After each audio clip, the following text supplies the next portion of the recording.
funded by the Broadcasting Authority of Ireland with the television licence fee. When the famine came to Ireland, many clergy mobilised to help the poor and tend the sick.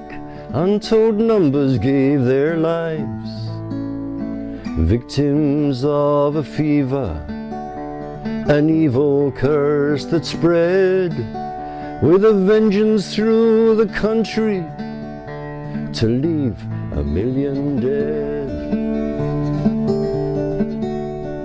When the Great Famine struck Ireland in 1845, it continued for 5 horrific years until 1850. During that period, over 1 million people died and hundreds of thousands emigrated to North America and elsewhere. Due to the then government's failure to deal effectively with the crisis, much of the burden of caring for thousands of starving Irish people fell upon private charity, in particular the private charity of the churches. As a result, many Catholic and Protestant clergy worked tirelessly to try save lives. Professor Christine Keneally, director of the Great Hunger Institute at Quinnipiac University in Connecticut, USA.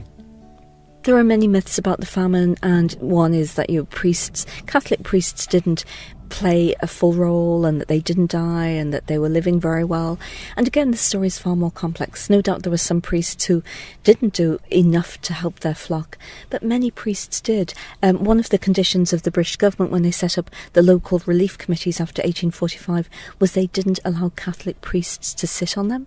So Catholic priests weren't allowed to play an official role, and Asnath Nicholson, who went to Ireland, she was full of praise for the priests she encountered, and she said even though they're excluded from official relief committees, they are doing so much to help their poor. And if you think what they had to do in terms of trying to give the last rites, they weren't getting any income at the time because their income would mostly have been derived from people getting married, getting baptised. People weren't. We know all those usual practices just stopped during the famine. So priests did give their lives, and by working with the poor, they were again putting their lives in risk, people who had fever, etc. So the role of the Catholic Church, it's a story that really needs to be uncovered. And I think as more research is done, especially at the local level, more stories will emerge about the great sacrifices made by Catholic priests, by Protestant ministers who worked to help the poor.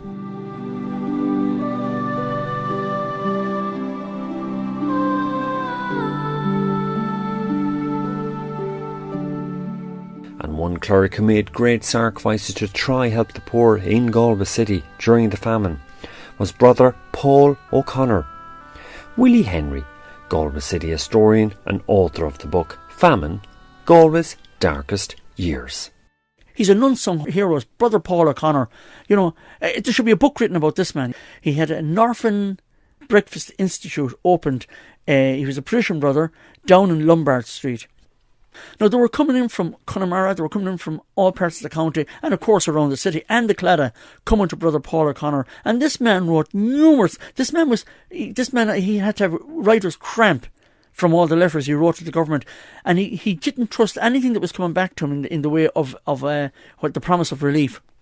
And he actually felt himself that in 1847, he felt that the famine was that this would be good crop. Now, in fairness, he was right about 1847. The crop was fairly good, but people hadn't planted. Because there wasn't enough seed potato from the previous year. So it was a catch-22, you know. So he wrote looking for relief. Now, he was feeding something like 2,000 to 3,000 children a week. Now, that is phenomenal. He walked the streets of Galway to all the businesses. He wrote to everybody he had to try and bring relief into the school and to have the children fed. And in fact, there are stories. These are stories, we'll say, that I heard as a youngster myself, that the brothers in the Patrician Brothers, they had to lean against the wall themselves in the schools to hold themselves up the weakness of the hunger, because they were giving their food to the children. But Paul O'Connor, he describes some of the most horrific. He talks about in the letters he mentions, in one particular letter he mentioned, these children have looked at their parents. The sweat of their fathers has turned to blood, and they have only found a famine pit. Their mothers have cried themselves so much to try and feed their children that they are now gone to the famine pit. If I can't keep these children alive, they follow that generation to the famine pit.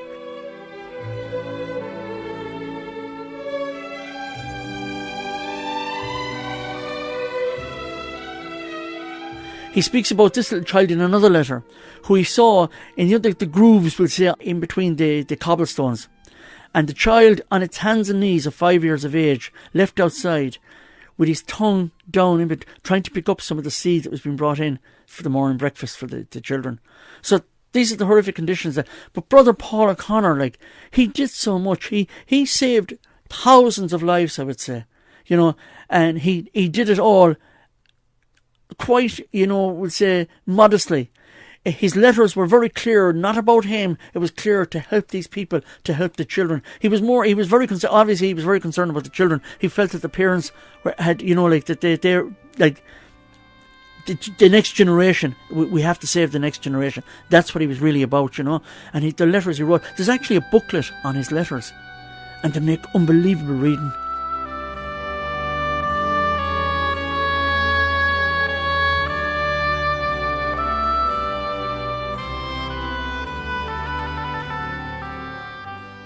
Historical archives record that there were 500 children in Brother Paul O'Connor's Orphan Breakfast Institute during the Great Famine, averaging 2,700 breakfasts per week.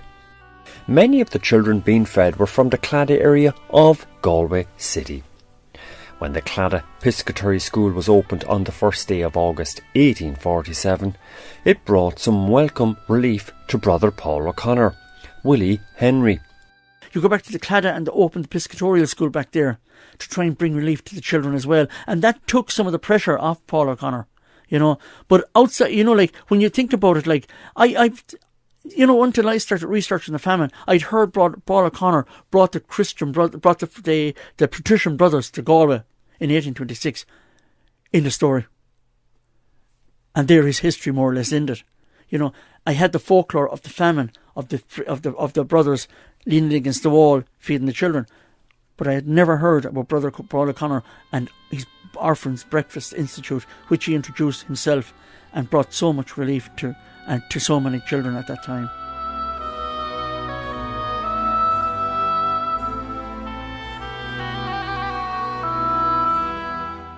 And the selfless work and compassion of the likes of Brother Paul O'Connor in Galway was replicated in parishes throughout Ireland. County Donegal local historian Sean Beattie. The local Catholic clergy were central to the whole programme of relief. They were at the forefront in every single parish without exception, and every list that I have seen where there were relief committees, the Catholic priests are involved, the Catholic priests are writing letters, the Catholic priests are pleading for assistance, they're given figures, they're talking about people dying, and they are central to the whole relief process in a structured manner, being part of the relief committees that were set up right across the county and other parts of the country. Well, the relief committees that were in place in each parish usually were headed up by the local parish priest, but also by the clergyman would have been involved as well. And they seem to work very well together on those committees and on setting up and local feeding soup kitchens and feeding stations and taking care of the poor. So they were very present. And a lot of priests were receiving funding from America and from other countries. Kathleen Villiers-Tuttle, Connemara historian and author of the book Patient Endurance, The Great Famine in Connemara. Here's North Kerry historian Brian McMahon to share his views. I was impressed when I started reading the local newspapers, the papers in Tralee covering North Kerry for the most part and Donegal as well. I was very impressed with the kind of work that the clergy were doing on relief committees and as pastoral work in their own parishes and writing to newspapers and so on. Very impressed with the kind of commitment that they showed. And a prime example of such commitment was displayed by Father Dean McHenry, a parish priest in Tralee. Dean John McHenry, always referred to as Dr. McHenry because he had a PhD from no less a place than the Sorbonne that wasn't much use to him in Kerry in the 1840s, but he had a very high profile in Tralee. And one of the two things that struck me about him that I read in the newspaper. Number one was that in Easter 1847, he made an announcement to the people that there would be no ceremonies, no Easter ceremonies, he said, because my priests are too busy caring for the sick, visiting the sick, caring for the sick, and so on. And so I think that's a kind of a symbolic thing. You know, the foundation rituals of the Catholic Church were cancelled. Holy Thursday, Good Friday, obviously Easter Sunday went ahead, I suppose, all right, because they were too busy. It was like putting relief before ritual. That's how I would see it. And the second thing that struck me that he did was that also in 1847, he asked the people during Mass to pray for the Protestant rector because he was sick from a fever that he'd picked up from visiting the sick. They were working in close collaboration together. That was Reverend Denny, a big name in Tralee. He was the brother of the owner of Tralee, you could say, the major landlord of Tralee, Sir Edward Denny. So he asked the people to pray for him, and as the newspapers put it, there was a spontaneous outpouring of feeling from the people. Now, I presume that was a round of applause or something, which didn't happen very often in the church in the Catholic Church at that time. So those two things, you know, suspending the Easter ceremonies and asking for prayers for the Protestant rector, to me were symbolic of just how the times had changed. You know, it was as if really they knew that there was a passion taking place on the streets of Tralee, really, and that there was a Gethsemane out there, and that they didn't have to reenact it during the rituals of the church, during the liturgy.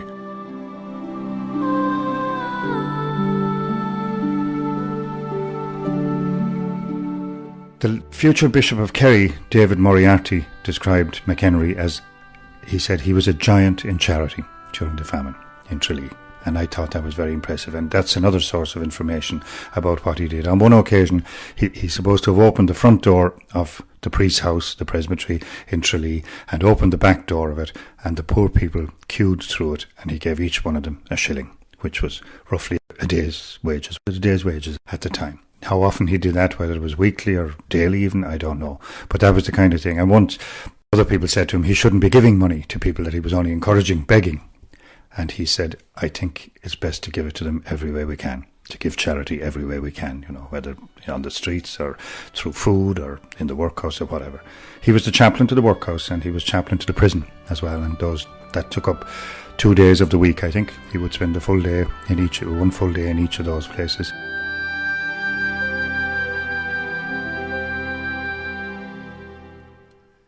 And you can tell really from the way he's spoken of in the newspapers and the tributes to him when he died, that even though there would be exaggeration, I suppose, in praise of a good man, that nevertheless there's a kernel of truth in all of it. You know, he was widely esteemed and appreciated, and when he did go out on the streets in Tralee, he was followed by hordes of people looking for some kind of alms, I suppose you'd call it.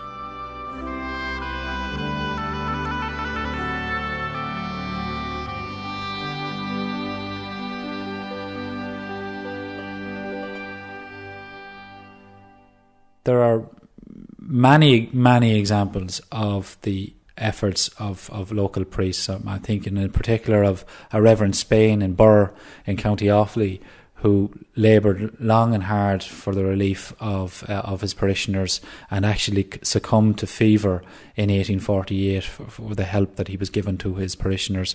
And examples like that are to be found up and down the country. Dr. Kieran O'Reilly of Maynooth University.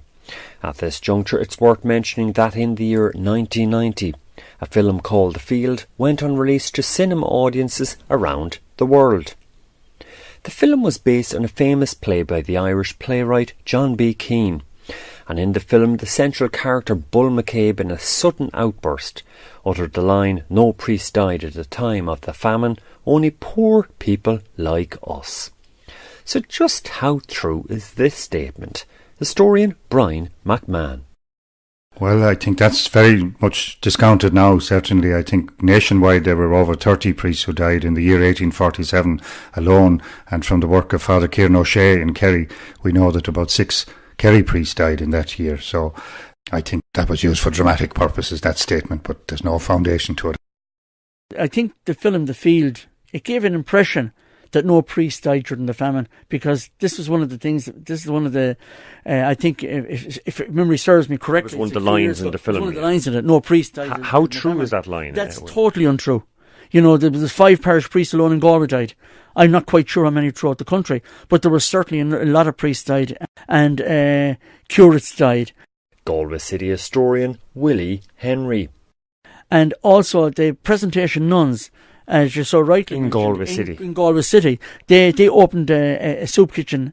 So the presentation nuns, they were actively involved in famine relief, as were a lot of the clerics in Galway were totally involved in it also. So I don't know where this line came from that no priest died during the famine. It's totally untrue. And I think, you know, the researchers who were putting that together should certainly have addressed that, because it gave out an idea across Ireland and across the world that the priests in Ireland were only interested in the aristocracy, which was untrue. Of course, there were priests in that frame of mind. There's no doubt about that. That's undeniable. But there was also the priests out there that were men of the cloth, that were men of God, that were men trying to do their best to save these people. And the book that I brought out, the famine book, Galway's Darkest Days, that actually names a number of the priests who died. Father Roach and a number of others from the parish, Pascal, just close to us, from St. Patrick's Parish, St. Nicholas's Parish. So all these priests. Let's remember all those clergy.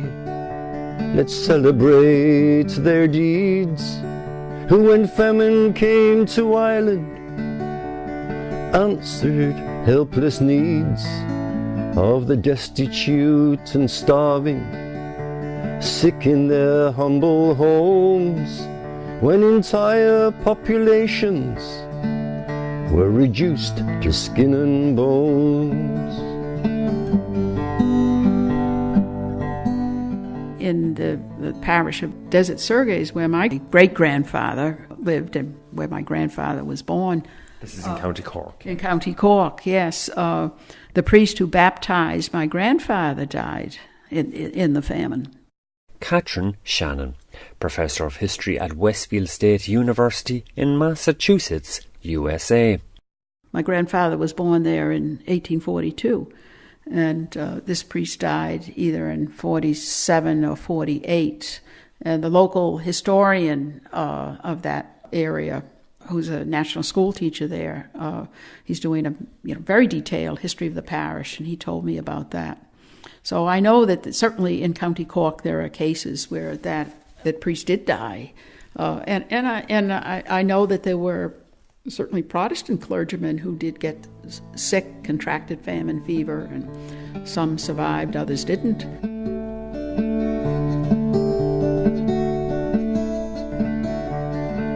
Yes, when the famine came to Ireland, many clergy mobilized to help the poor and tend the sick. Untold numbers gave their lives, victims of a fever, an evil curse that spread with a vengeance through the country to leave 1 million dead. With a vengeance through the country to leave 1 million dead.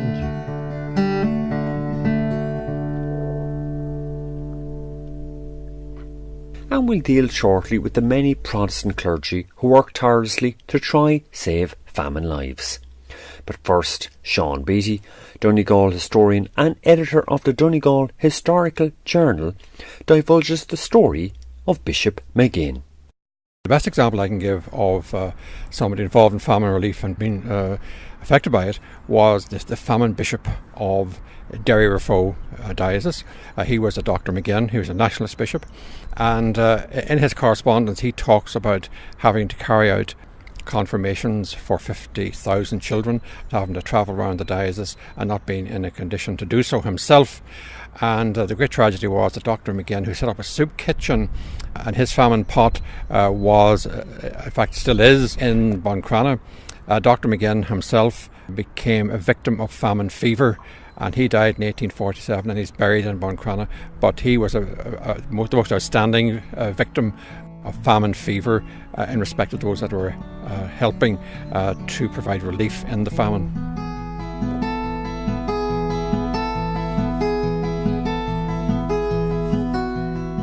McGinn actually was politically very, very active, and he would not have been what you call your castle bishop. He was very strongly nationalist, so he would have been involved in the repeal movement. When the great repeal meeting was held in Inishowen, he was marching out for Carndona at the head of the procession of those demanding repeal. And then when the famine came, he was extremely active in setting up soup kitchens. He describes in his correspondence how he got famine pots, how he himself stood at the distribution centre in Buncrana and doled out the porridge and the soup and whatever food was available. And he also used to joke that he didn't care if there was a Protestant or a Catholic was getting the relief. I used to joke that if there was a Protestant, give her more, to keep on the side of the Church of Ireland. So while he was extremely nationalist, he was a humanitarian person, and Thomas D'Arcy McGee was a great friend of his. In fact, he would have facilitated his departure from Tramone Bay to Canada. This would have been the Young Irelander, yes. And he talks about the amazing work that Bishop McGinn did during the famine. And as far as I remember, his headstone is in Cockhill Graveyard in Buncrana. And to the best of my knowledge, it mentions in great detail his outstanding work during the famine. And in the Derry Journal of the period, there are great descriptions of his cortege leaving Pump Street in Derry, and all of the population coming out. The members of the Orange Order, the mayors of the city, the police, the soldiers, the army, all joining in the procession to his burial place in Buncrana. And his grave is in Buncrana. So he is one of the great victims of the famine. He died directly as a result of famine fever, 1847.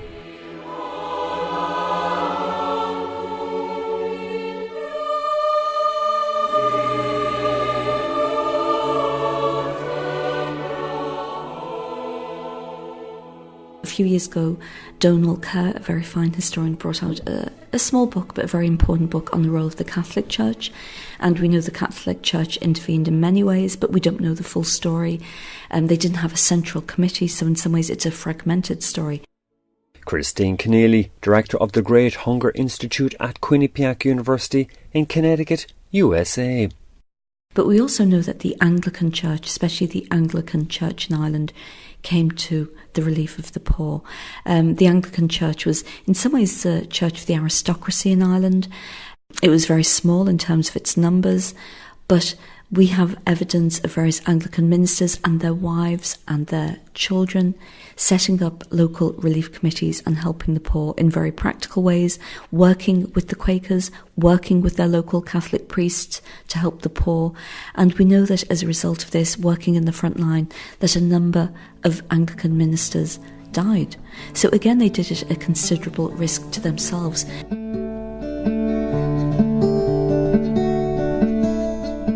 Reverend Richard Boyle Townsend, the Protestant director in Skibbereen, was a true famine hero. Throughout Ireland's darkest hour, he worked manfully to try and alleviate distress, care for the sick and save lives in Skibbereen, County Cork. For his selfless efforts, he himself fell victim in the end to famine fever and died on the 7th day of May in the year of our Lord, 1850. Because he was respected by all classes and creeds for his famine relief work, the folk memory of his deeds is still warmly remembered nowadays in modern Skibbereen. Boyle Townsend in Skibbereen established much relief, saving many from the grave, giving much relief. As with the Reverend Tallcock in the village of far-off Ring, who built a pier for the fishermen, for the boats to work again.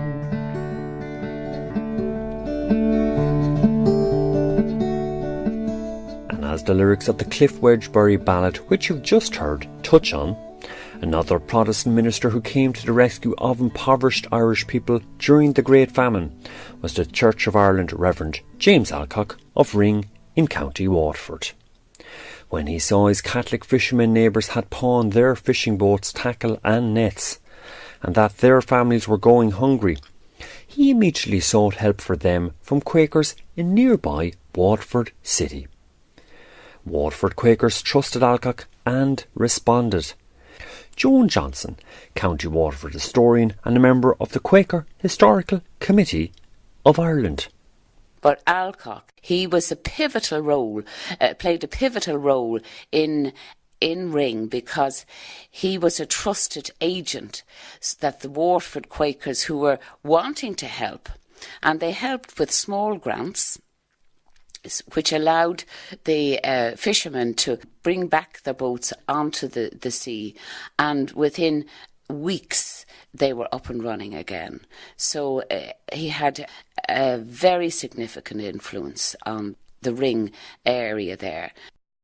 But as a result of the grants that were issued by the Quakers and in conjunction with Reverend Alcock, 49 vessels put to sea. County Waterford local historian John Young. And I was looking at my records there. When they got going, within 6 months there, one boat caught 4,000 mackerel in one day. One boat. Now that was the equivalent in monetary terms, it was £10, which was a hell of a lot of money. They had got £15 from the Quaker Society. Another boat went out and caught £50 worth of fish. That will tell you that the people of the Ring Peninsula, once they got the help at all, they got up and they rose out of the ashes like the phoenix within a short period of time.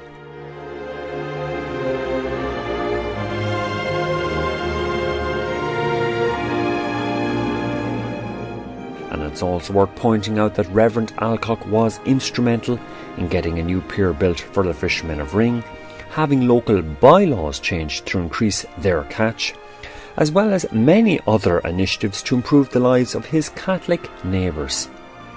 And to hear more inspirational stories of grace, then make sure to catch our next number 2 programme in this 3-part Forgotten Famine Heroes series.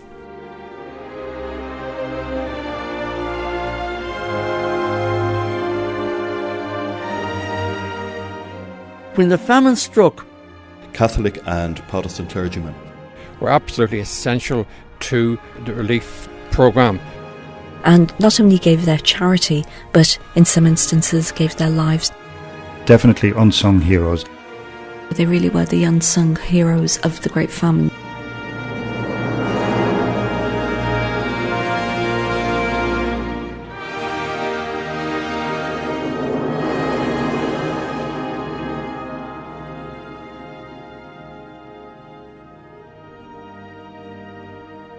Funded by the Broadcasting Authority of Ireland with a television licence fee.